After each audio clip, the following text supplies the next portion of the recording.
Welcome everyone. Thanks for joining us today. Let's see.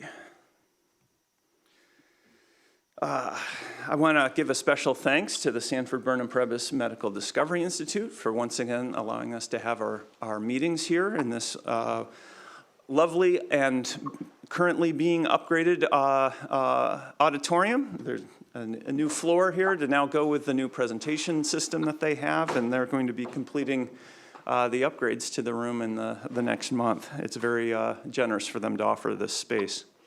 I want to introduce the other principals of the organization. We have Bill Lewis, who is out in the lobby. He's setting up the light lunch after the meeting today. He's the president and also does the newsletter summaries.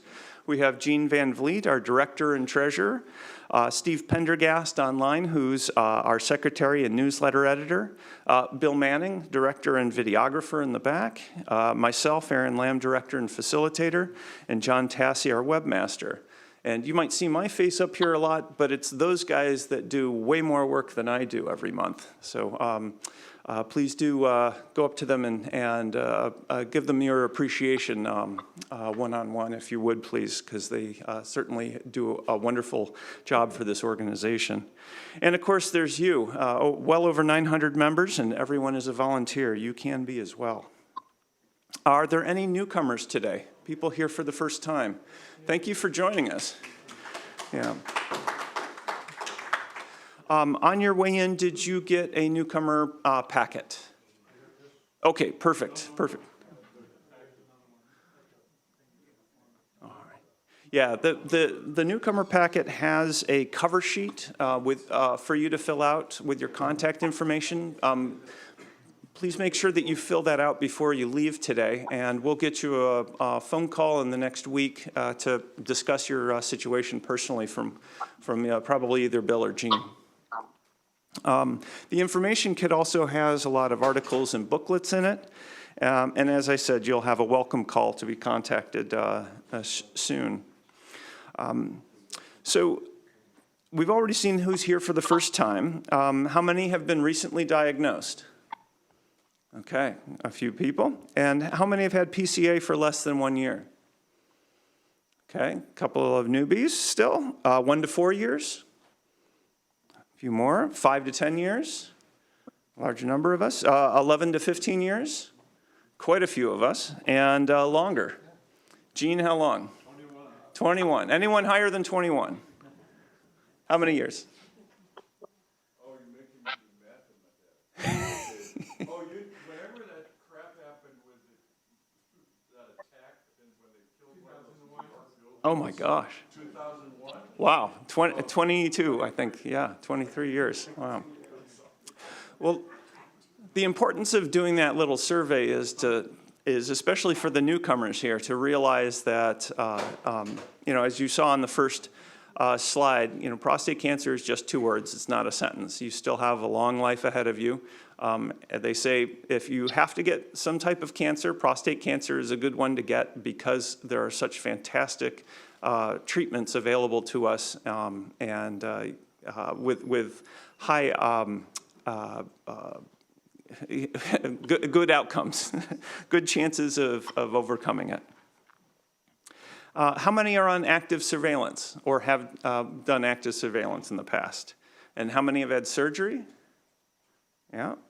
How many have had radiation, whether proton or X-ray or brachy? How many have had ADT or hormone therapy? Chemotherapy? A couple of experts on that. New treatments, whether it's focal or immunotherapies, Afigo, Pluvicto. Jean C. is our resident expert. How many people have had recurrence where they've treated it and then it's come back a few years later? Yeah, that's a big reason why a lot of people are here. And how many are undecided in their future treatment? Yeah. So I should have pointed it out as we were raising our hands, but those people that raise their hands for those treatments, they're experts now on those types of treatments. So those of you facing new treatments, go up to one of those people and ask them about their experience. So that you can get the information you need to make the best decision for yourself. We are on Instagram. I still have not updated how many followers we're up to, but 600 is certainly quite good. You can see the link there. Please join us, follow us, click on some of the posts and like them. And we are also on YouTube. I hope that by now everybody has seen the YouTube page with all of our recordings of all of our past presentations. You can find that, especially up at the top there, you can see at Prostate Cancer Support. And please do subscribe to our channel. We do have a new video, Instagram video too.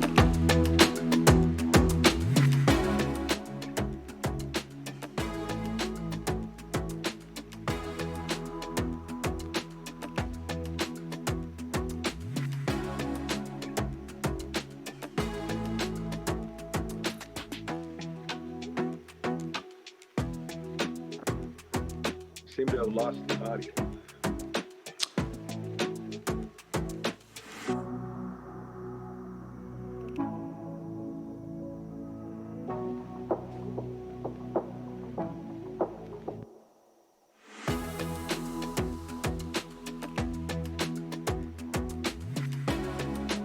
Yeah, nice new video there. Yeah, thank you, Bill, for that.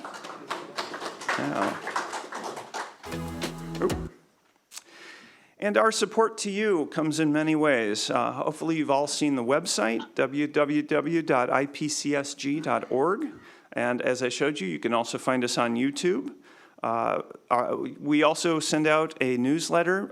You can access those on the website, and as well as sign up for those to be sent directly by email or by mail. Those newsletters are fantastic. Steve and Bill do a wonderful job of putting together write-ups of the prior meetings and provide a lot of useful information, the cutting-edge research, et cetera.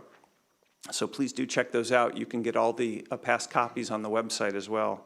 And we do have the monthly meeting, third Saturday of every month, but not in December. So next month we take the month off, and we'll be back in January. And we also have the hotline numbers. These two numbers you can see here are also available on the website. You can give them a call, get in contact with Gene and Bill to help answer some of the questions that you might have about treatments ahead of you. Other support to you is also in the way of a very inexpensive PSA test. Did you see your copy of this? He's asking for the link. What time was that? A few minutes before 10. Okay, he is online now though. Okay, So thanks. we're good. We're good. Okay. Yeah, there's a very low-cost PSA test available by Ulta. The link is again on our website. Promise also provides a free germline DNA saliva test, and the YMCA Livestrong Prostate Cancer Therapy exercise program is available as well. I believe that's a free program, especially for those undergoing ADT, to help out with maintaining your bodies as you face that challenge. I also want to give a plug for UCSD's upcoming Prostate Cancer Patient Summit. That's going to be February 9th and 10th. I believe the 9th, Friday afternoon, is already fully booked, fully reserved. But I do recommend going to their website and registering ahead of time. This is a fantastic all-day and now multi-day event downtown. It's easy to get to on the trolley. And all the UCSD doctors will be there, all the great ones. So they have quite the lineup of presentations that they're going to be giving. A great chance to go up to speak with them too in between talks to get answers to some of your questions. And we do need volunteers. We would like people to suggest and recruit new speakers and to share your experience. You might remember that we've had some member roundtables. They are fantastic chances to hear other people's stories, get all of the details, compare them to your own journeys to get an idea of what you might face in your ongoing journey. I do have a volunteer to run the January meeting, so you can ignore that part. But if you want to volunteer in any other way, please contact us at ipcsg.org. And that reminds me as well, one of our other big volunteers is Bill Bailey here in the front row. He is our librarian. As you might have seen as you were coming in, we have quite a few books and pamphlets outside that we make available to the members. Please see Bill if you have any questions about those. They're great resources. I want to remind everyone of our support group purpose. We share patient-focused experience on becoming your own case manager through informing, networking, and caring. We are a group of experienced participants, but we are not medical professionals, and any sharing by anyone of our group may not be a substitute for your medical counsel. And we do need your support. Can I get a couple of volunteers to pass around the baskets, please? We are a 501c3 nonprofit organization, so all donations are tax deductible. We have no medical or religious affiliations. Our largest costs are the website, advertising, mailings, our Zoom account so we can bring in speakers such as Dr. Denmeade today. Please do make a donation. Consider the value that you get from this organization, and please donate to allow us to continue to provide that level of support to you all. If you can't make a donation today, please feel free to do that online from our website via PayPal, and you can also send a check to the address that you see here. However, that address is also available on the website if you don't copy it down here today. In January, we're going to have Dr. Munt come back with a variety of his colleagues from the UCSD Department of Radiation Medicine. He'll be giving us some updates on radiation oncology. However, for today, we have Dr. Sam Denmeade, who's going to be giving a talk on bipolar androgen therapy. And just a second here. Just a second. Dr. Denmeade is the Ardale Hughes Professor of Oncology and Urology at the Johns Hopkins University School of Medicine and Director of Genitourinary Oncology Division for the Johns Hopkins Kimmel Cancer Center.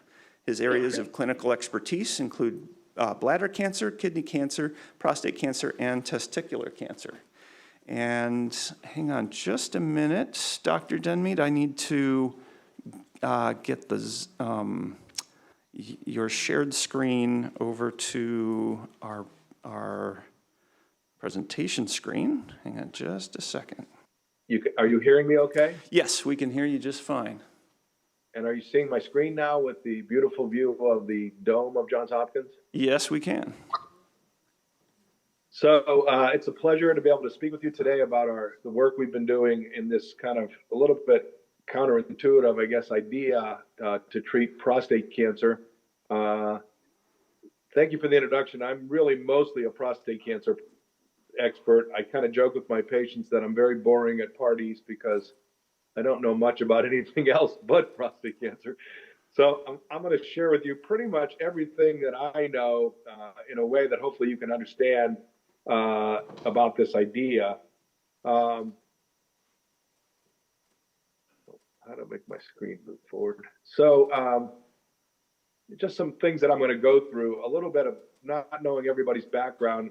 I'm going to try to, some of it's going to be maybe too much science, maybe too basic, but we're going to go through and hopefully it'll catch where you are in the audience in terms of your biology background.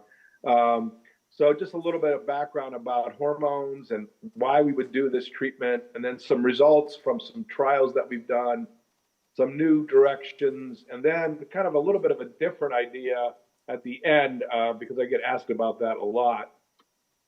So first, what we're not going to talk about today is testosterone replacement, which is something that's done as men get older and their testicles stop producing as much testosterone. And so there's a lot of information and a lot of interest in this, but that's not what I'm talking about. We're also not talking about testosterone or other forms of testosterone one might get at the gym. Interestingly, testosterone is a controlled substance, so you shouldn't be able to buy it legally in any form, but that hasn't stopped anybody really from doing that and selling it on the internet or at the gym or whatever. But I'm not talking about that either. So what we're talking about today is using testosterone as a treatment for prostate cancer, which, as you all probably know, the main treatment for prostate cancer is to deprive the cancer and the patient of testosterone. So this is kind of the actual opposite idea as a treatment. So just as a way of background, what are androgens? So these are the male hormones, and there's a bunch of different ones. The key ones that we think about in patients are testosterone, dihydrotestosterone, which is specific to the prostate, and then some other ones that are in the blood at high amounts. So androgen's main job is to make a man or make a male. So without androgen, a baby becomes a female. So female is the default for the human species. So if there's something wrong with androgen or its receptor, you get a girl. The androgen is also very important in the production of sperm, and it's important in the maintenance of the sex tissues that include the penis, the prostate, the testicles. It's also very important for secondary characteristics, so bone strength and density, muscle, sexual libido, your hair growth, your bone marrow production, particularly of red blood cells. And we're going to be talking a lot about steroid hormones. Androgens are a steroid hormone. You can see that nature, these are pictures of the chemical structures of the hormones. Nature really loves this shape of a chemical. So we have multiple different kind of hormones that look very similar. Testosterone, dihydrotestosterone, estrogen, even other hormones that aren't sex hormones. So cortisol, which you need to maintain your blood sugar, aldosterone, which is maintaining fluid in your body. Testosterone can be converted, it sort of sits in the middle. It can be turned into dihydrotestosterone, or it can be converted into estrogen. So in women, testosterone is the precursor to estrogen, and that's how the drug aromatase works. It prevents this testosterone to estrogen conversion. So these can be turned into each other. How are these made? I think it's important to spend a second on this because this informs all of the treatment we use that is hormone treatment for prostate cancer. So at the base of the brain is something called the hypothalamus, and it sits right next to the pituitary gland. And the hypothalamus makes something called luteinizing hormone releasing hormone. Well, it's a long name, LHRH. And LHRH goes into the pituitary gland, which makes something called luteinizing hormone, which gets into the blood and goes to the testicle and stimulates the testicle to make testosterone, starting with cholesterol. That then goes into the blood and goes into various tissues, particularly prostate in our situation. In the prostate, uniquely, that testosterone gets converted to dihydrotestosterone, which is a even more potent androgen than testosterone, about 10 times more potent.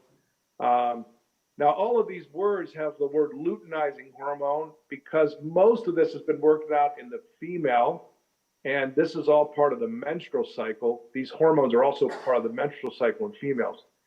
Some of you in the audience are probably on medication that blocks this LHRH testosterone or testicle conversation. So we have LHRH agonists and antagonists that are similar to the hormone made by the brain.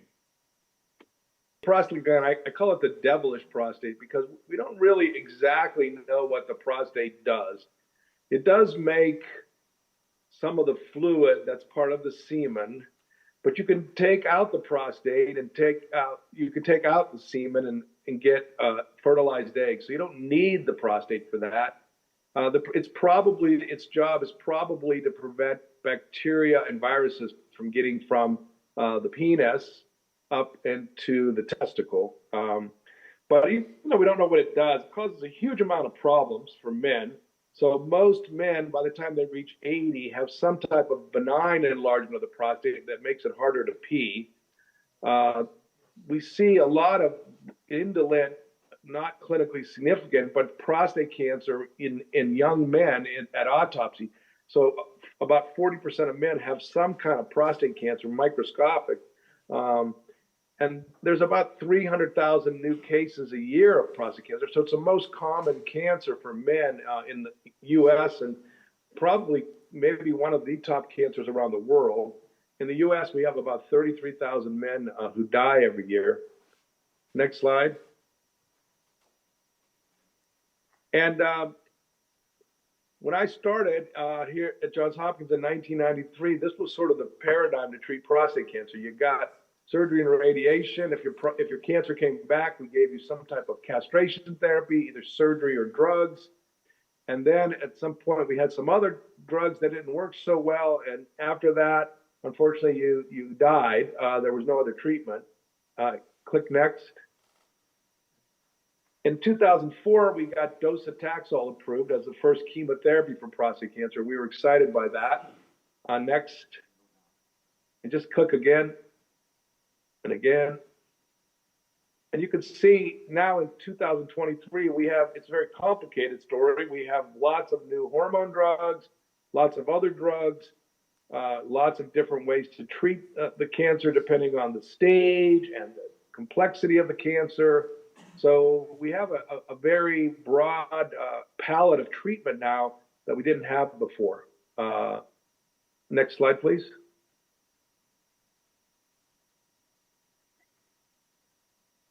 So that being said, the main treatment hasn't really changed since 1941. This was when Dr. Charles Hughes, who was a urologist at the University of Chicago, discovered this idea of castration as a treatment for advanced prostate cancer. And he wrote 2 papers in that year, which are probably 2 of the most important papers in the prostate cancer field, showing that, one, you could castrate a man, or you could give the man estrogen as the first drug treatment for any cancer. He also showed a biomarker that one could use. In this case, it was acid phosphatase. We hadn't discovered PSA yet. So these papers pretty much set the tone for what we've done for the next 80 years. And we're still giving hormone therapy, more sophisticated than Dr. Hughes, but still the main treatment. And that's what we're going to talk about primarily today. Next.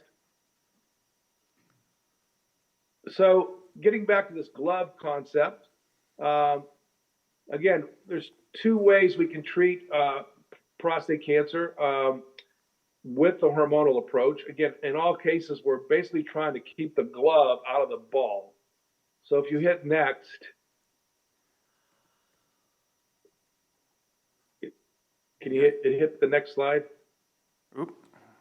Just advance. Yeah, there we go. That's good. So one way is just get rid of the ball. So that's easy to do. If you cut off the testicle, there's nothing to make the ball, or you can give drugs to get rid of the ball, or we have at least one drug, Zytiga, which blocks the enzyme that his body uses to make the ball. The other way to block is to get something that goes into the glove that kind of fits in there, but not the right shape. So here I show an orange, so that the ball can't get into the glove. And that's how drugs like Casodex, enzalutamide Xtandi, other anti-androgens work. So these are our primary treatments. Next. So you can see over the last 75 years, pharmaceutically, we've really focused on every way we can think of to block that ball-glove interaction. So we went from surgical type of approaches in the early 1940s to 60s. We developed a lot of different drugs. A lot of them are the very similar drugs. So we have a whole bunch of different LHRH agonists. We have Lupron, we have Zoladex, we have a whole bunch of things. We developed some anti-androgens, some things to block the adrenal gland, which can also make some testosterone. And now in the 21st century, we have some more potent drugs that some of you in the audience may be getting treatment with. abiraterone, enzalutamide, darolutamide. We've now looked at combination therapies and shown those can work better with these drugs. And then there's some new ideas coming. There's something called a PROTAC that's being tested in trials. So again, this is an effective treatment as initial treatment for prostate cancer. It might be the most effective treatment for any cancer as a single treatment. But there is sort of the bill to pay. Next slide. Which relates to the side effects that we see with these drugs. So the big side effect of androgen deprivation, probably primarily, is sexual side effects. So you lose ability to have erection, you lose your libido. You also have issues with metabolism, so you gain fat, you lose muscle. There's potential effects on ability to concentrate, memory, and then the big one that most people suffer from is fatigue, which can be mild or it can be quite severe. So this is, even though it's an effective therapy, it's not a benign therapy. And we think that it's also potentially not a curative therapy. Next slide. So what we see with treatment is typically we have a very good response to the first treatment. We can add a second treatment like enzalutamide. So if you look here to the left, the very high bar, you see this very tall blue line. We get a very high response to enzalutamide after hormone treatment, but patients typically get resistance to sequential therapy. So as we give more therapies, the resistance carries over. So the next part of this slide, if you give enzalutamide as a third treatment, not a second treatment, now only about a third of patients respond, and the responses are much shorter. Click the next slide, please. Now we're giving combination treatments, and we're not even sure yet, no one's done a study, does this count as 2 treatments or 3? How does the resistance build up in these treatments? But we clearly see that as we go through and give more and more hormone treatments, they work less effectively as we go further out. Next slide. So this idea I'm talking to you about, it's been an exciting thing to work on, but it's not a new idea. It's actually a very old idea. And once again, it was an idea proposed by Dr. Hughes. And he won the Nobel Prize in 1966. And in his speech, he described 2 different ways that you could treat a hormone cancer. One was to deprive it of hormones, which is what we've been doing. But the other was to give more hormones, to give a lot of hormones. He called that hormone interference. Now, strangely, he was a urologist, and he went to work on this concept in breast cancer. So this was a different time in the 40s and 50s. But for a while, high-dose estrogen was a treatment for breast cancer before we had all the new drugs that we have. And we've proposed maybe even revisiting that idea, but that's a story for another day. Next slide. So what I wanted to talk about here is this concept of ability for something to adapt. And I think that's a key thing in cancer. So I try to come up with an idea here. I think a lot of you probably remember in all the comic books that used to come out or other magazines, there was always this ad for these things called sea monkeys. And what these are is a type of shrimp. It's a brine shrimp. It's one of the hardiest animals on Earth. It lives in the Great Salt Lake, and it lives in incredible environments. So it lives at salt levels that are 10 times higher than the salt in seawater. It lives at a very broad temperature range. So this is a very tough little thing. Next slide. However, if the water in the mountains, if the snow melts too fast in these mountains and the water drains into the salt lake and it dilutes the salt, these animals die in minutes just from a shock.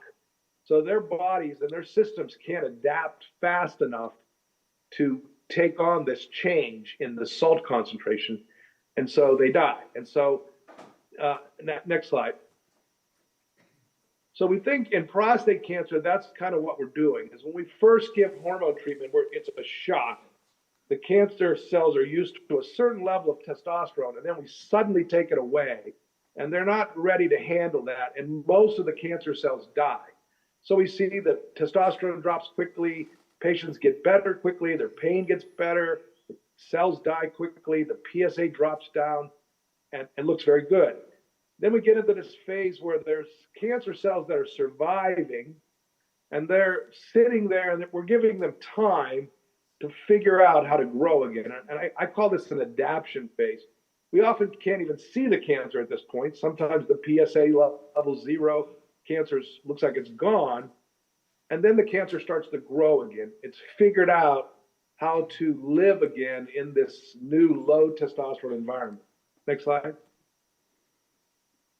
So how does it do that? The primary way it does that is it starts to make more and more of the glove. It really, really, really needs that glove ball system to work.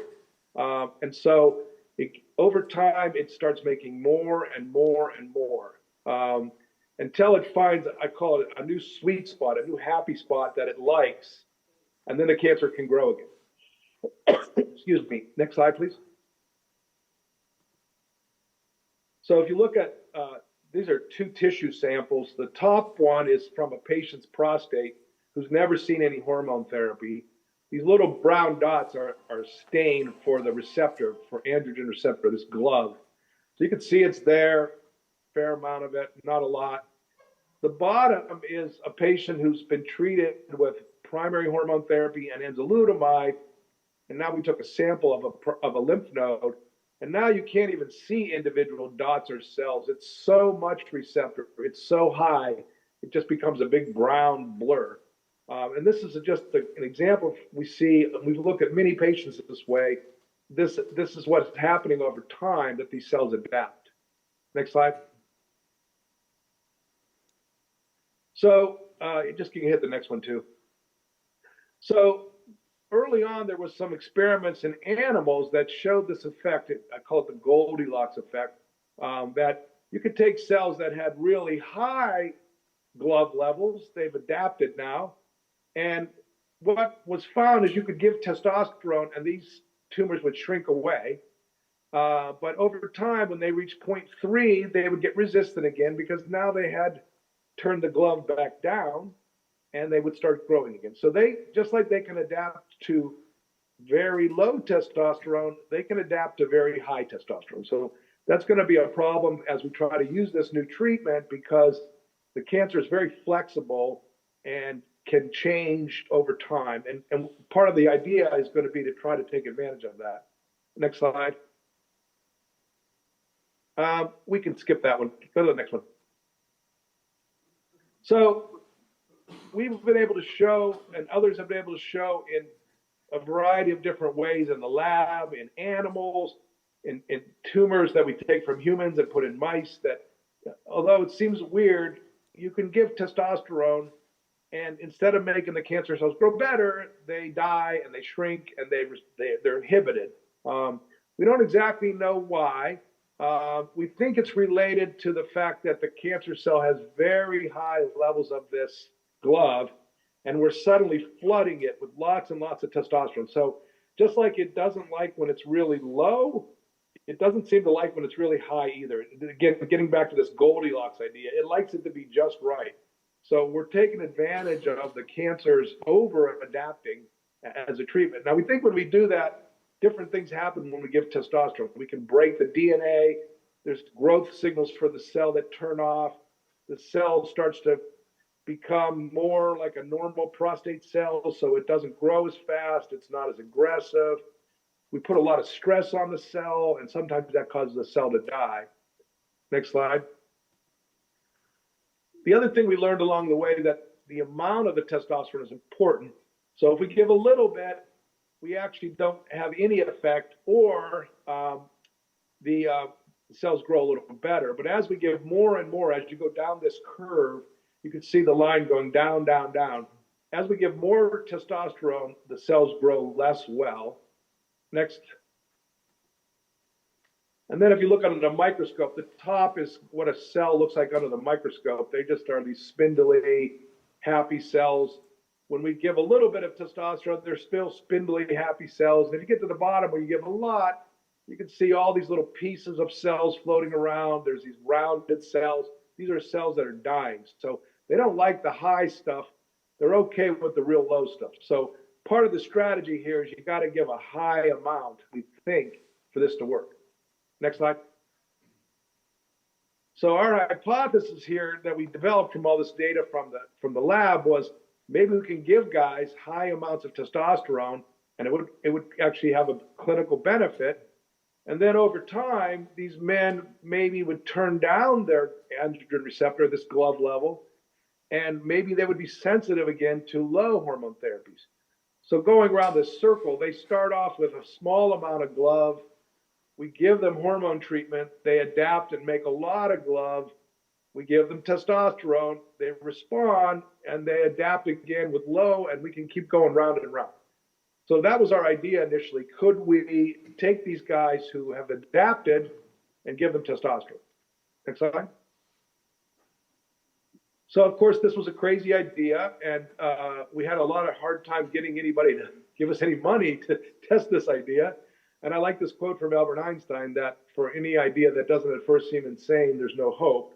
So this was pretty insane, so I guess maybe we started off with hope at least. Next slide.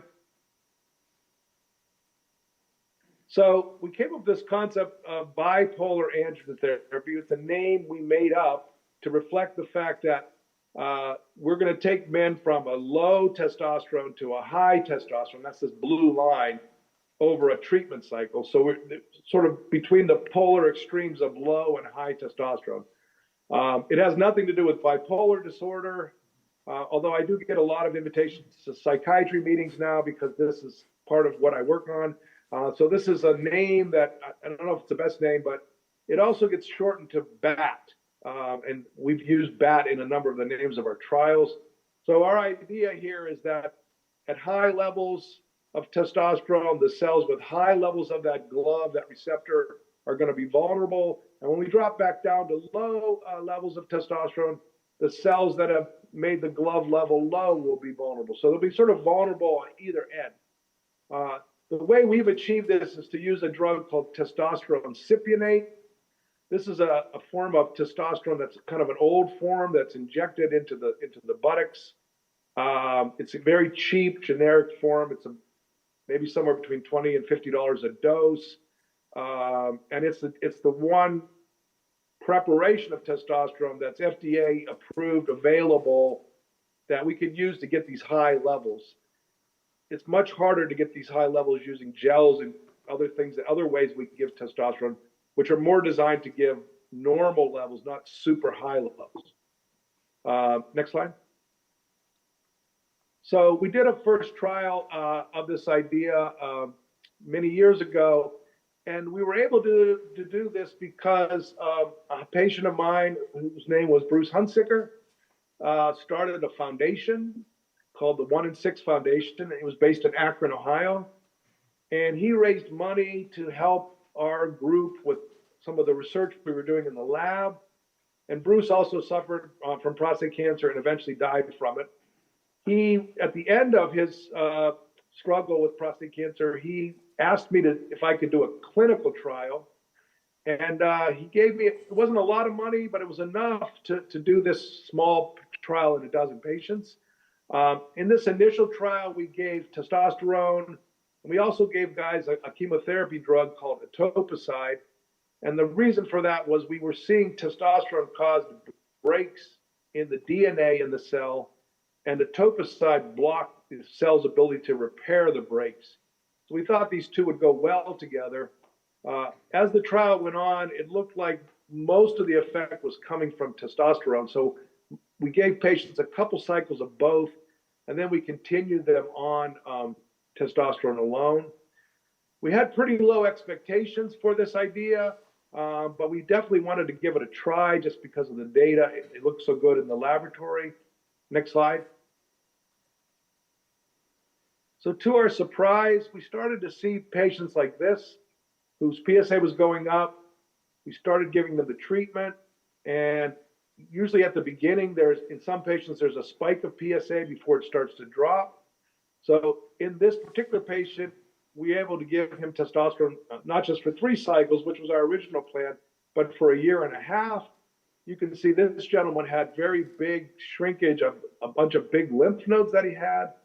And then finally, when we got to the end, his PSA started to go back up. We stopped the testosterone, and he had a second response to going down to low testosterone again, which kind of fit what we had seen in the models that we did. So we were pretty excited to see this in one of the first patients. Next slide. So overall, in this trial, we were able to treat 14 men. We saw that a third of them had this decrease in PSA by 50%, which we think is a good endpoint. Some of the men stayed on testosterone for a long time, more than a year. One man stayed on it for 3 years. The other thing we saw was that we don't frequently see people have actual shrinkage of the tumor when we do other hormone treatments, particularly when they get resistant. But half of these guys had pretty significant shrinkage of their tumor. And then again, very interesting to us, all of the patients that we put on hormone blocking drug after testosterone had a response. Some of those men even had a response to the same drug. So men that had been on Casodex, we put them back on Casodex and they responded again. So again, that was very exciting. Next slide. What we observed in this first trial is that this is a tricky thing to treat people with because testosterone directly stimulates PSA to be made by the cancer. So what we see is that in some patients, we see the red line. PSA drops very fast, and it looks like any other treatment if it's working. And then we have this group of men, which is the blue line, where the PSA tends to go up and then kind of stabilize. And some men in that group can stay in this stable state for a long time. And then other men, the cancer just keeps growing as if the treatment's not working. The other thing we see that's tricky is when we first give testosterone, it can make the bone scan, which is one of the primary ways we measure the disease, look worse transiently before it gets better. So again, that makes it complicated to figure out, is this stuff actually working? Next slide. So with that as background, we went from nobody wanted to give us any grant money or any money to do this to everybody wanted to give us grant money because now we had some data in humans. So that little bit of money that foundation gave us and Mr. Hunziker gave us was really key to the whole story. It was really the acorn that we needed to grow this sort of big tree now that we've created. So the next study we did, we wanted to test this idea. Could you take men who were failing a hormone drug like enzalutamide or abiraterone? Would they respond to testosterone and would they re-respond to re-challenge with the drug? We called it the RESTORE study. We later added a third arm to this study where we just looked to see patients who'd never had enzalutamide or abiraterone, how would they respond to that? So we were trying to cover the whole spectrum. Next slide. So in this study, what we saw was about 25% of the men had a decline in their PSA when we gave them BAT, which is similar to what we see in men who've been on one hormone drug and we give them a second one. So that response is similar. So again, we were excited to see that we could get this repeat that we had seen in the first study. And this included men who'd had multiple treatments. So it didn't depend on just having one. Even patients who had 2 hormones responded. Next slide. We saw a little bit less response in the guys who had never had other hormones, and maybe they hadn't quite adapted enough yet for this to kick in and work. These are called waterfall plots. For those of you who aren't familiar, on the right-hand side are the patients whose PSA went down, and on the left-hand side are the PSAs that went up. So you can see we only had a few guys in this group whose PSA went down. We did see, though, that the median, the time until their scans got worse was about 8 months. So this group took a little bit longer to get worse than the previous group. Next slide.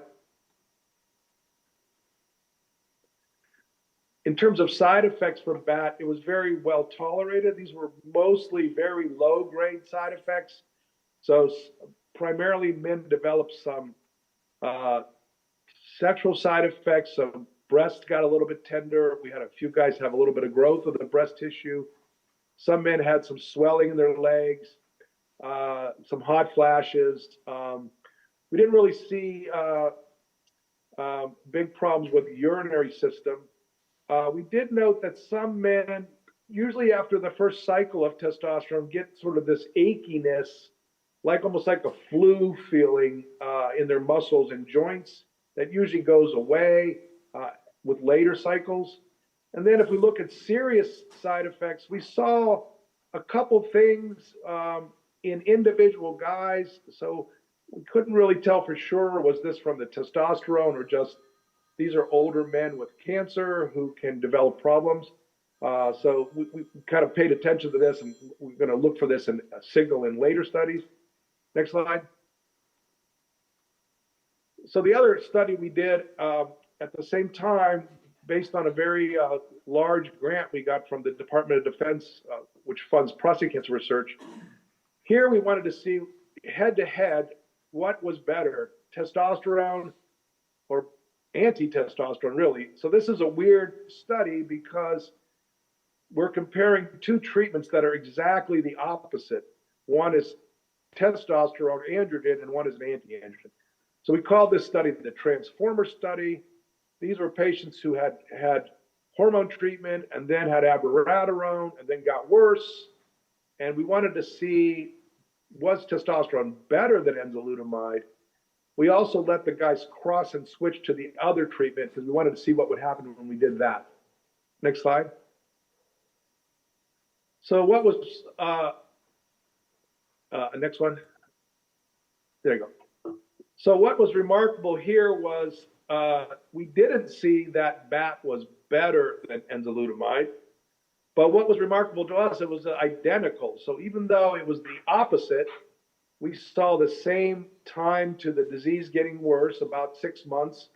We saw the same amount of PSA response, about 25%, a little bit higher with BAT, and we saw patients have more tumor shrinkage with BAT. But for the most part, these two treatments look the same. Next slide. Now, that was despite the fact that the side effects of the enzalutamide were much worse. So this is a kind of a way to try to show both drugs at the same time.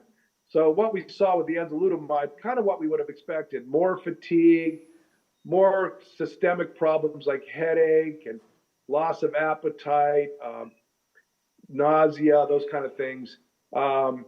With the testosterone, the one thing we saw a little bit more of was this achiness kind of feeling, and maybe a little bit more in terms of swelling in the limbs.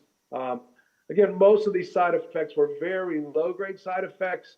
We saw almost no severe side effects. We had one patient who developed problems in the enzalutamide arm and died on the trial from a thrombotic event, but that was not from testosterone.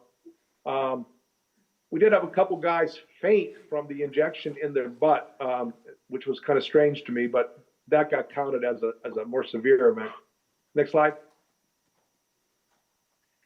We did a lot of things looking at how did this affect quality of life. And so across all of the different things we do, we did all these different scales. We looked at fatigue, we looked at physical functioning, energy, and across all of them, the patients who got testosterone did a lot better than the patients who got enzalutamide. I don't show the sexual function here. Those scales were very different. The men had much, much better improvement in libido, restoration of sexual function if they had some sexual function before, those kind of things. Next slide. The other thing we looked at with a colleague, Dr. Marshall, was what did BAT do to the body composition? So we had this ability to look at the CAT scan and look at the fat in the skin, the fat in the belly, and then the muscle.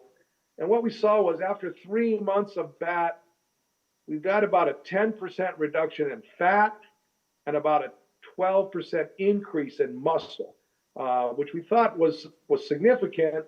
And then this was after only just a short exposure. So there definitely is a potential for BAT to kind of reverse some of these metabolic things that hormone therapy does to a man. Next slide. And then just as a final study that we did, most recent one was we had a few patients who, after getting BAT and enzalutamide, responded to immune therapy, and we thought that was very interesting. So we put together this study where we gave men testosterone, and then we gave them testosterone and immune therapy. We called this the combat study. What we saw was that, again, about 40% of the men responded to the beginning part of the BAT. We didn't see that much effect from the immune therapy. It did look like the BAT could get more immune cells to go into the cancer, and we're following this up, trying to understand how the testosterone changes the immune environment of the cancer. But again, it didn't seem like adding the immune therapy did that much in terms of patients responding. Next slide. So just as a summary, again, if you look at the thing that says PSA 50 on this chart, it's like the fourth column. We see about 30-ish% of patients have a typical kind of response to BAT where they drop their PSA. And we see about a 30% response to tumor shrinking, which I've highlighted enzalutamide, which is similar or maybe even a little bit better than enzalutamide by itself. Again, these are all in patients who got other treatment before enzalutamide. Next slide. So if we look head to head with this anti-androgen idea, we think that BAT is similar to anti-androgen, maybe a little bit superior, but in terms of just quality of life, it's clearly superior. So we see less fatigue, improved sexual function, improved libido, energy levels. And then BAT cost about $50 and enzalutamide cost $12,000. So there's a huge difference in the cost, obviously. That also makes this more of a palatable idea. Next. So what we're trying to do here going forward is to really solve this resistance problem. So I kind of mapped out in a general way, patients who get primary hormone treatment, 90% of those respond, usually for many years. If we give another hormone, abiraterone, maybe 60% response, maybe for a year or two. If we go to the next hormone, we get about a 25% response, and it only lasts a few months. So because of that, right now, it's recommended not to give hormone treatment, but to give chemotherapy, which has got its own toxicity, and a lot of men don't want to do that. Next slide.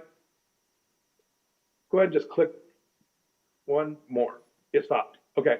So we think when we put BAT here in the sequence, one, we're going to get a response to BAT. We're going to get an improvement in quality of life. And then when we do go on to the next treatment, we hope that we would have more response to that treatment and a longer response. And this potentially will improve survival. It also delays how long until we got to use more toxic treatments like chemotherapy. Next. So we went back and just kind of going back and forth here. How did we do in terms of this idea of resensitizing? So again, in that first study, I talked about Restore. After the men got BAT, we put them back on whatever they were failing. So the abiraterone patient got abiraterone. The enzalutamide patient got back on enzalutamide. And then in the guys who had never seen either of those, we just gave them one or the other. It was sort of dealer's choice. Next slide. So again, in the patients who got enzalutamide and then got BAT and then got enzalutamide again, we had about 70% of those men respond a second time. It's pretty amazing given that it wasn't working at the beginning. We saw some of resensitization with abiraterone, but it really looked like testosterone followed by enzalutamide was the key. In these men, the response lasted about 5 months, kind of median response. So half of the guys were longer, half the guys were shorter. Next slide.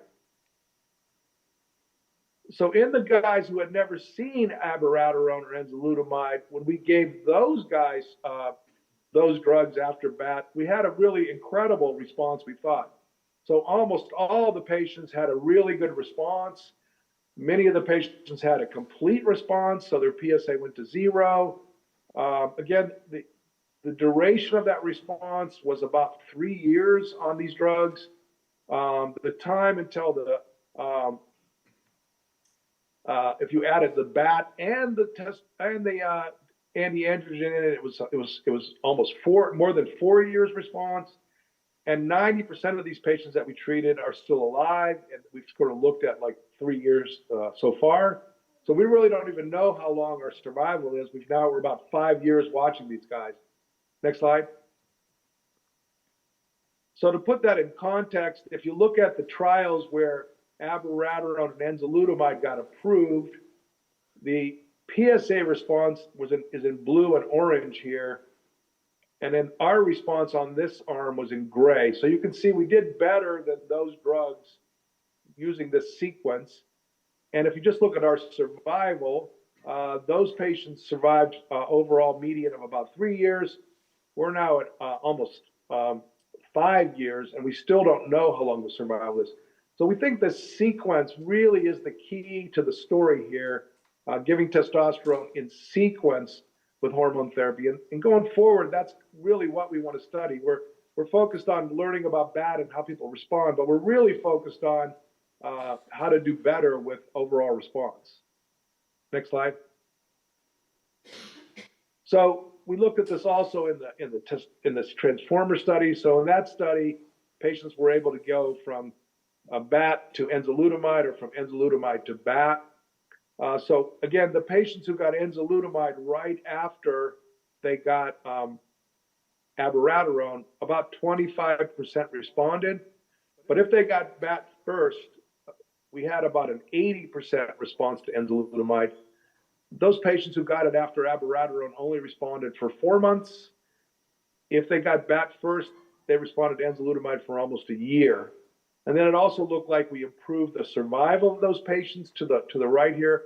The patients who got BAT enzalutamide, the median survival was 3 years, and the ones who got only enzalutamide, it was a little over 2 years. And then, as we expected, if we looked at what happened to the levels of this glove, so when we give testosterone, we start off with a high level of the glove. So this is 3 different patients' biopsies. On the left panel is dark brown pre-treatment with testosterone, and then the right panel in each pair is after testosterone. Then you can appreciate the amount of brown goes way down. So we think that's what's happening. As we give this treatment, we're down regulating, we're turning off the glove, we're making the guy sensitive again. Next slide. So what we would like to see happen is, can we get this treatment into the kind of paradigm of how we treat men with prostate cancer? So this is from the NCCN. These are guidelines that are put out for doctors to tell you what treatments to use. And so you can see in those patients who've had prior hormone therapy, the recommended regimens are to give more hormone therapy. We think you could also give testosterone and hormone therapy in sequence. That might even be better. And in those patients who had prior therapy, the preferred sequence is not to give more treatment, it's to give chemo. And again, we think we could fit our treatment in there. So we're hoping that this could become part of the guidelines. And one of the reasons for that is if it's in the guidelines, it can get paid for by insurance. Even though this is a cheap, inexpensive treatment, it's still a treatment that is not approved. And so it would be helpful for patients who wanted to do this. Next slide. So the points to take home at this point are we can do this. I'd stress that we want to give this to men who don't have any symptoms. I didn't talk about that. There is historically some evidence that men who have pain from prostate cancer, if you give them testosterone, the pain can get worse quite significantly. So we've really tried to take only men who don't have pain and do this treatment. We've had a few men kind of slip through the cracks who had some pain that we thought was arthritis, but it turned out to be cancer. The pain did get worse. Now, fortunately, that seems like it only happens with the first cycle, and then the pain gets better. But so far, we've really tried to avoid anybody with pain with this treatment. We think that we see response on the scan, so the tumor shrinking, we see the PSA going down, and then we think probably the most important thing to take home is this is a way to resensitize the cancer to hormone treatments. And then we're very excited that this is probably one of the few treatments, or maybe the only treatment I've ever given to patients where they actually feel better, not worse. And some of these guys don't want to come off the treatment because they feel so good. They want to keep going. It's been very satisfying as a physician to be able to give this treatment because some people feel a lot better. Next slide. So some future questions. I mentioned that we did this. We've only gone around the circle once so far. So the first question we want to know is, can we keep going around the circle? If it worked the first time, the concept of the same, can we go round and round and round? Next slide. So we're doing this study at Johns Hopkins and about 7 other places. So Dana-Farber, Minnesota, Nebraska, Washington, San Diego, and maybe in Oregon. And we have 3 arms to this study. One arm just gets enzalutamide. These are all men who've been on abiraterone. One arm gets BAT and enzalutamide alternating every 2 months. And then one arm gets BAT for a while until the PSA goes up. Then they get enzalutamide until the PSA goes up. And we keep going round and round. So we're going to try to see if we can do multiple cycles. The trial's been open for a while. We have about 50 patients out of 150 on the trial. We're hopeful in the next year or 2 we'll be able to get this done. This is supported again by the Department of Defense Prostate Cancer Research Program, which supported our earlier study. We also have some support from the company Astellas that makes enzalutamide. They've provided enzalutamide to the patients on the study at no cost. So we think we're going to learn a lot here. We've got some biopsies and things we want to learn. So just at the end here, next slide. Many other things we would love to figure out. One is we've only given this one way, injecting it. What's the best way to do this?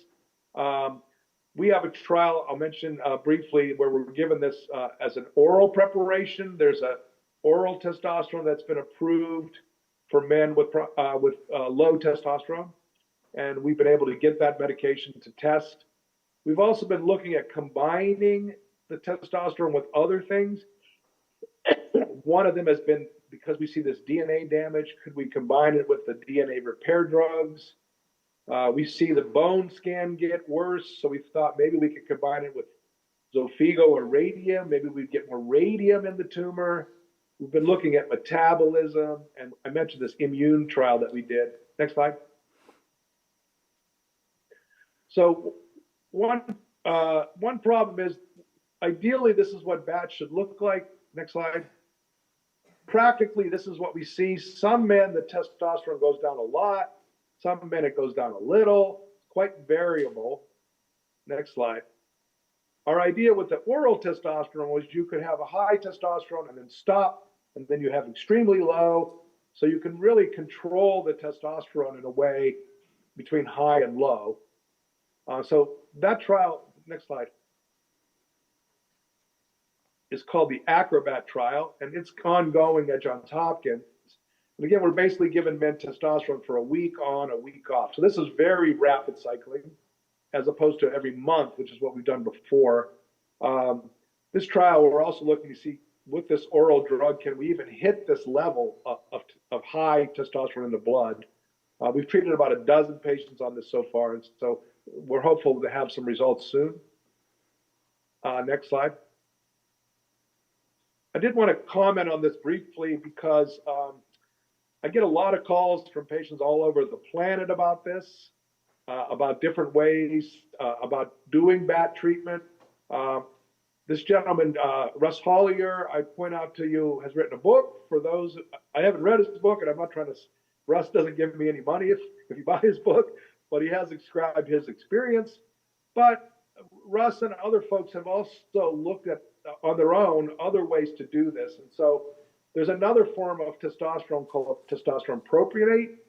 This is a much shorter acting testosterone, so you have to give it to yourself every other day. So there's a bunch of folks that have done this kind of treatment, alternating with anti-androgen. I point this out because some of those folks call me up and ask, for advice. Again, I have a hard time because we haven't formally studied this, but this is in spirit the same thing we're trying to do. I showed you the step-up trial. The main problem we've had with testing this is this form of testosterone is not FDA approved and not available easily in the US. So we have not been able to do a study with that because we sort of have to use what we can get. But again, I show this because I know some folks out there have tried this approach also. Next slide.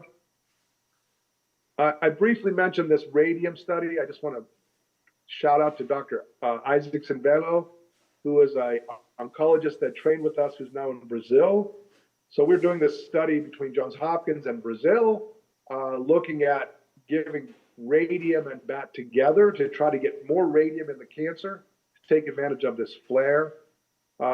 We've enrolled about half the patients on the trial so far, all of them at Hopkins, and now they're enrolling them in Brazil. So hopefully we'll have some results with this trial in the next year. Next slide.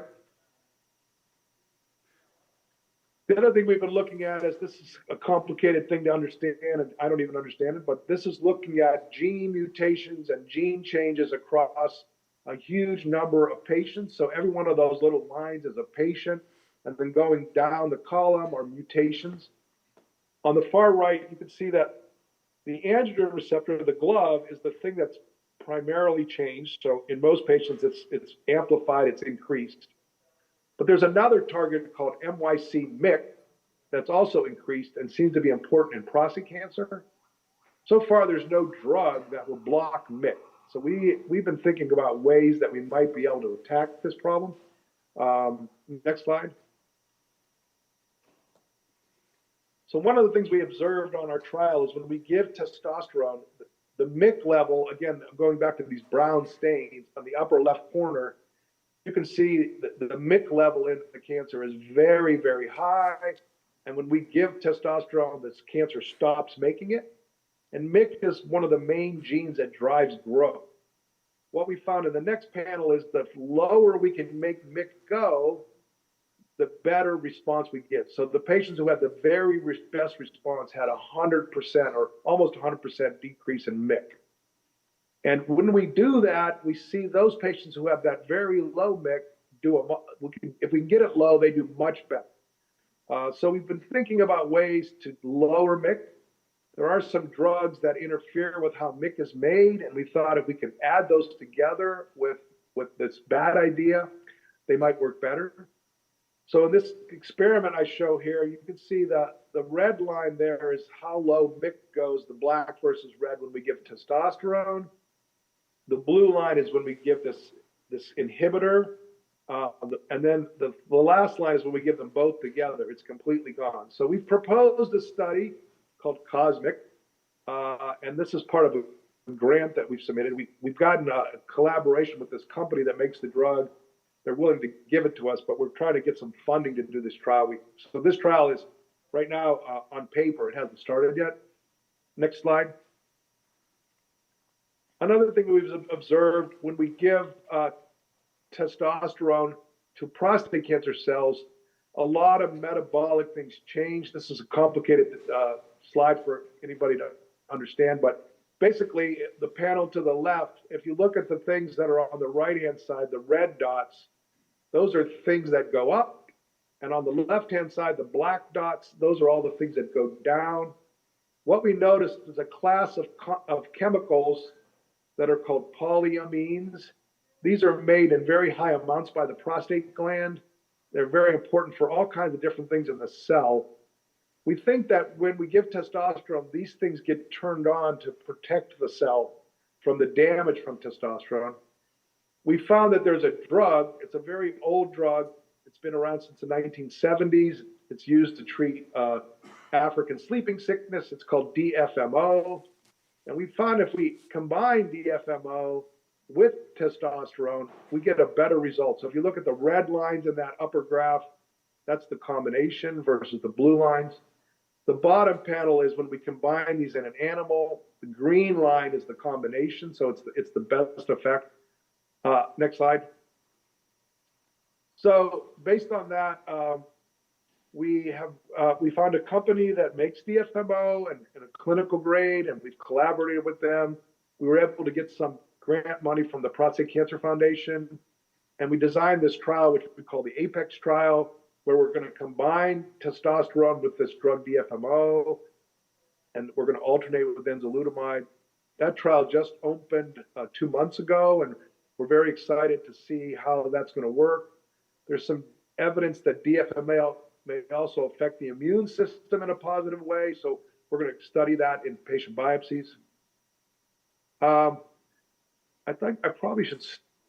How much time do I have left, Mr. Lamb?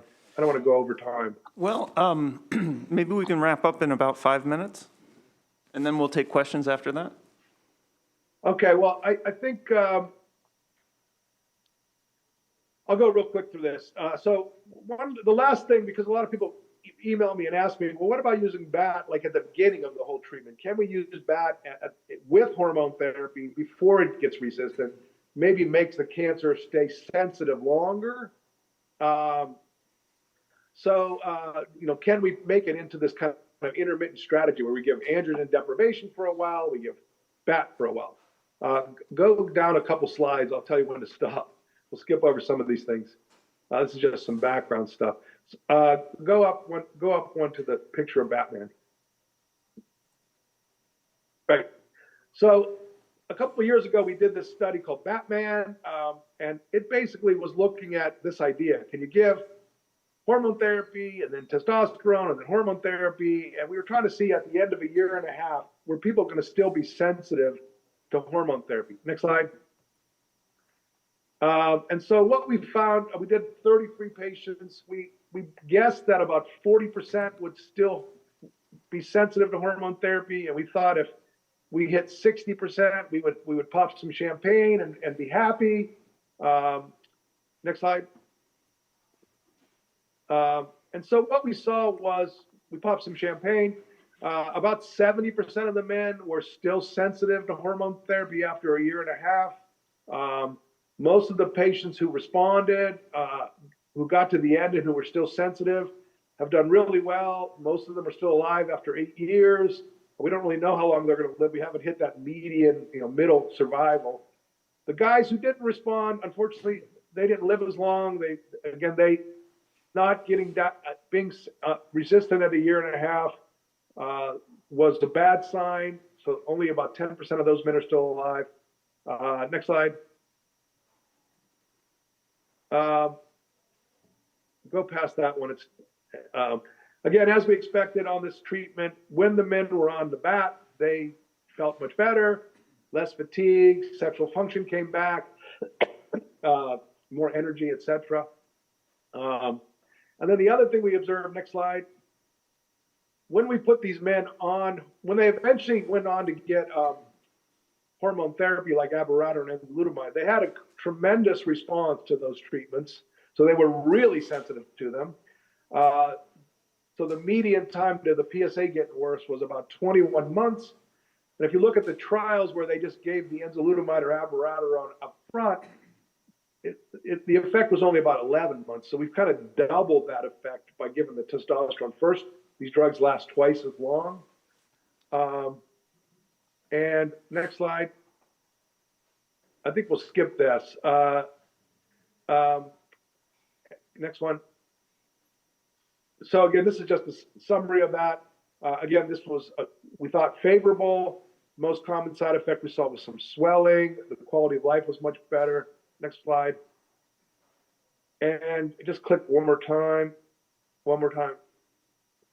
So we'd love to do this again in a bigger study where we have patients who just get hormone therapy like standard treatment would be, where we work in this bat alternating every 3 months to see if we can do better than hormone therapy alone. Thus far, again, this is an idea in my brain. We don't have any funding for this. Strangely enough, we've had some interest from groups in Africa doing this kind of treatment because bat is very cheap. They don't have any drugs in Africa, so they don't have abiraterone, they don't have enzalutamide, they don't have anything really. Patients just get surgical castration as their only treatment. So we might be able to do this trial in Africa before we can do it in America. I'll stop there. Next slide. And these are all the folks that helped me and all the funding. Next slide. So again, thank all of you for your attention and for your advocacy. If you have any questions or you want to talk to me about trials, this is my information. I think Mr. Lamb and Mr. Lewis have my information. Those of you who know them. That's a picture of me as Batman. And I dressed up for Halloween one year before I even worked on all this stuff. So maybe it was an omen that I was going to work on this someday. So I'll stop there. And if there's any questions, I don't know if we can do the questions from our setup. Yeah, let's have a round of applause for the presentation. I apologize for the technical glitch. Yeah, no problem at all. Yeah, that was a really interesting presentation, much further along than I expected it to be, honestly. I had not heard much about that myself, although I know Bill Lewis has been following your work closely. One question I can anticipate from the audience is, who is the UCSD doctor that is involved with the study? Dr. McKay. Ah, okay. We know her, had her speak, I think, last month. So wonderful. Yeah, no, she's how I got to you guys. So, yeah, so she is, now the other thing I've been doing, I will say, is I get a lot of people from around the world, the US, who want to try this, who aren't close to a center where they can come for a trial or they're not eligible. I have been like supervising folks to do this. Usually if their local doctor will, agree to give them the shots of the testosterone. It's a little bit complicated because how do you decide if it's working? Because PSA and the scans are complicated. So I have been kind of, I don't know what I am. I'm the clearinghouse for this between US and the rest of the world. So I would be willing if folks had questions about maybe wanting as part of their treatment. I think we have enough data to support trying it, that it's safe.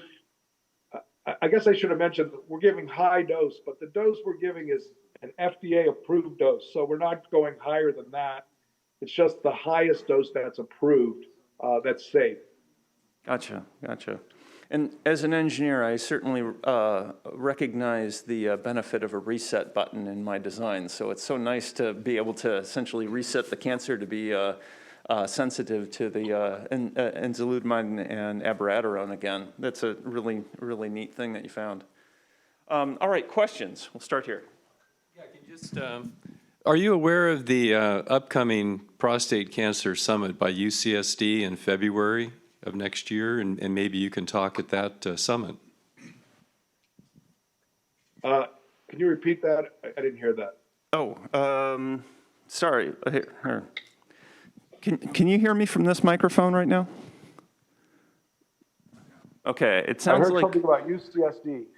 Yeah, sorry. It looks like only the main podium microphone works, so I'll have to repeat all the questions. But yeah, the person in the audience was mentioning that UCSD has the patient summit coming up in February, and was wondering if you'll be having any involvement with that, or if they'll be talking about BAT perhaps at that summit. I had not planned to, but certainly if the group thought that it would be useful or helpful to people, I would be more than happy to participate in any way. Yeah, I think that their agenda is pretty well set at the moment, but it's certainly something to ask about for next year. Next question. Can I ask it directly through that? Yeah, go ahead and come on up here.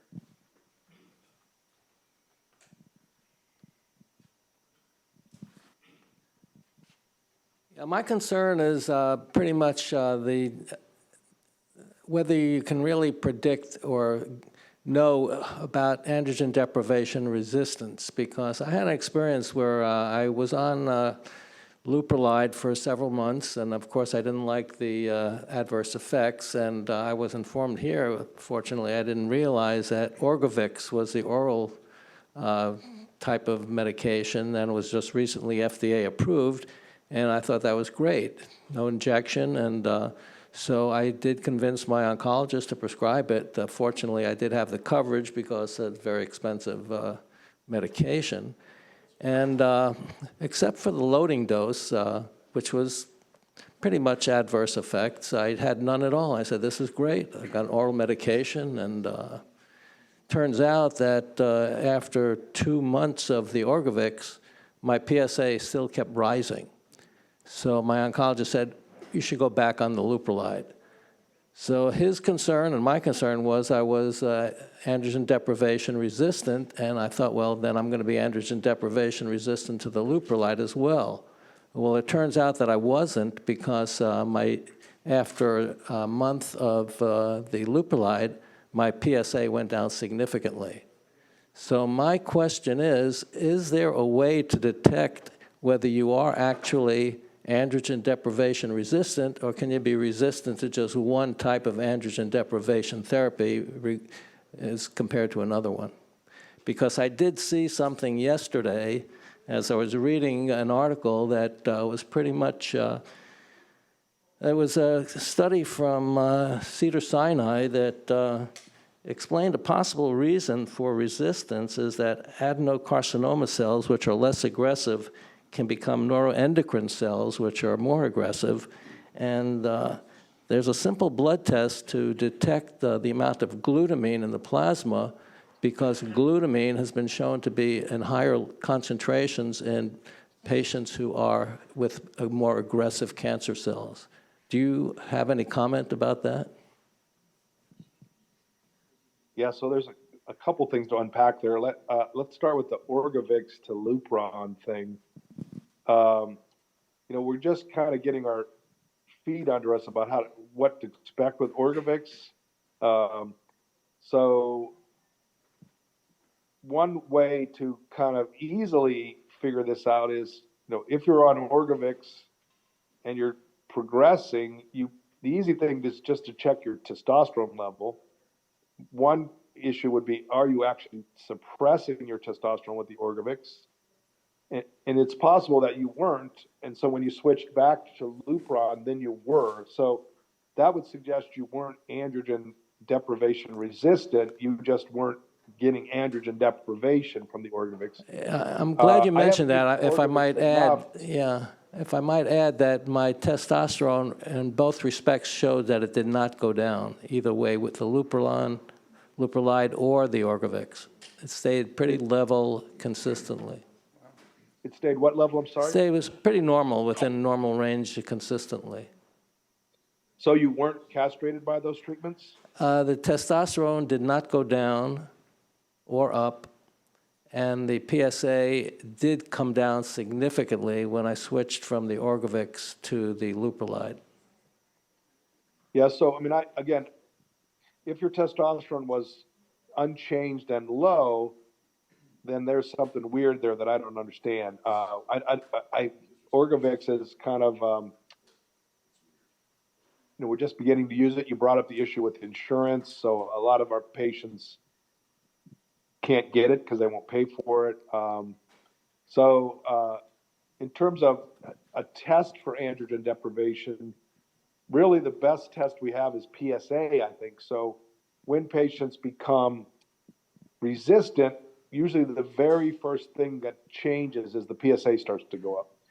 So people are looking at more sophisticated things, but that's right now kind of the main way we can tell. In terms of a transition from adenocarcinoma, which is kind of the vanilla flavor of prostate cancer, it's what most prostate cancer is. It looks like a gland, adenocarcinoma. This transition to what's called neuroendocrine cancer, which now the cancers look very angry. Sometimes they don't make PSA, sometimes they don't make the receptor itself. They don't, they're very, very aggressive. How you, and usually, and sometimes there could be in between, you have kind of a mixture. There's a lot of research trying to figure out what is a good test to understand that change. I think the glutamine level that you bring up, there's some research about how glutamine affects those different cancers.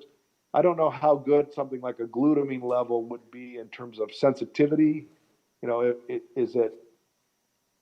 It might be in a general way changing, but whether it would be sensitive enough to say, well, let's do glutamine and you got neuroendocrine, you got adeno, I don't think that we think is true yet. Well, thank you very much. That was a very informative answer. You're welcome. All right, I'll get the next question here. Yeah, I'll just tell you, and then you can ask. Or is this working? Yeah, well, that makes sure that we get Is this working? Can you hear me? it. Go ahead and ask your question. Okay, I'm new to all of this. I just was diagnosed with the cancer last month. I have not had a PET scan yet, although I'm scheduled for one on Monday. Mm-hmm. So following that scan, I will see my urologist. And I may even see a second and a third urologist for other opinions as to what my course of action should be. Good idea. Yeah. So if I go to a urologist locally and say, hey, I saw a briefing on the BAT treatment, what's likely the reaction to be? So, Dr. Denmeade, were you able to hear any of that? Yeah. I don't want to say an expletive here in the, because that's what probably they would say. I think, again, I think this treatment is contextual in terms of this adaptive idea.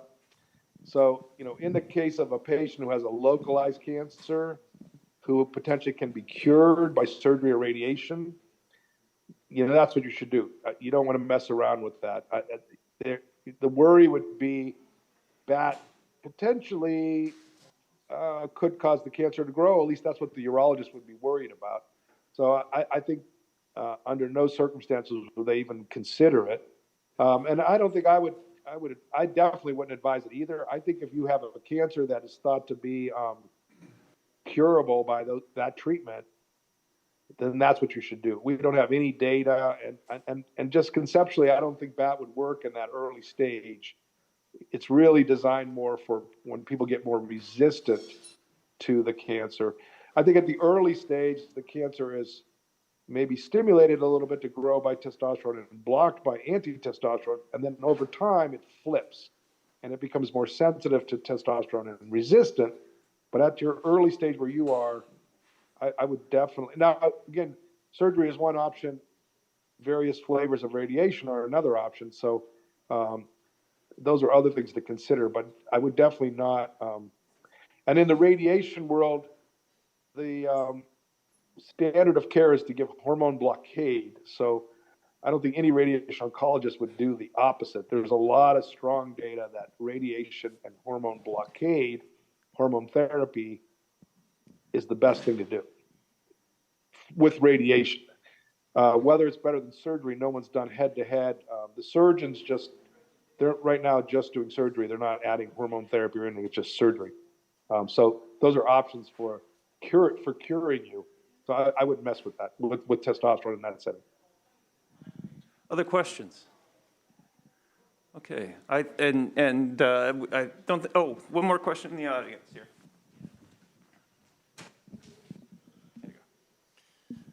Hi. My PSA in 1 month went from 13 to 16. And I've seen the urologist and they're doing a biopsy here next month. So this is all new. And I really don't know what a PSA is or what it does, or does it indicate that you have cancer? So I think I heard you say your PSA went from 15 to 16? Close. Was that correct? Yes. And they gave you a course of antibiotics? They haven't given me anything. Okay. Well, So PSA is a protein that's made by the prostate, the normal prostate, and it's in the semen. We don't exactly know what it does, but it's huge amounts in the semen. So there's probably 1,000,000 times more PSA in the semen than in the blood. But a little bit leaks into the blood, and it's very specific for the prostate. So normally a little bit leaks in, and we think, if your PSA is 1 or 2, less than that, that could just be normal leakage. When it gets above 10, it's pretty clear it's very likely to be prostate cancer.